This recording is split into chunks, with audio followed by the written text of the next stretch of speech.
Napaisip na ako mga idol, bakit sa panahon ngayon ang daming gustong maging trader? It's because ba na gusto nila or dahil sa mga nakikita nilang achievement or mga posting na profits, mga hindi nagpapakita ng talo or losses, no? So, para sa akin kasi mga idol, magkaiba yun eh.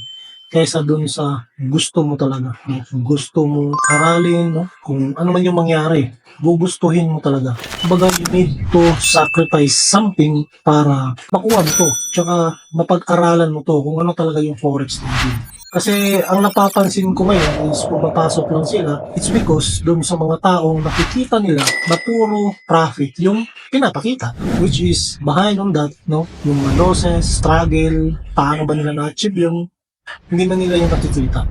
And hindi rin ako naka-experience na merong nagtanong sa akin kung paano ako nakarating sa ganito.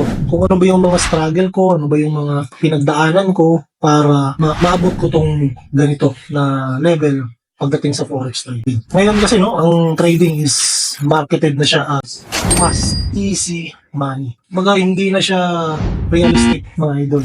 But in reality, kailangan mo ng matinding mindset, risk management, discipline sa sarili, at saka consistent kang mag-aaral. Now, dahil dito sa forex mga idol, walang katapusang pag-aaral to. Hindi siya 6 months lang. Dapat mapag-aralan mo na siya 6 months, okay na nun. Hindi siya ganun. As long na consistent ka and you are slowly growing dito sa forex industry mga idol, darating yung panahon na magiging profitable ka na trader. Okay? Hindi ko sinasabing hindi ka na makakaranas ng talo, but you will experience na ganito pala yung potential dito sa forex trading if you invested sa learnings.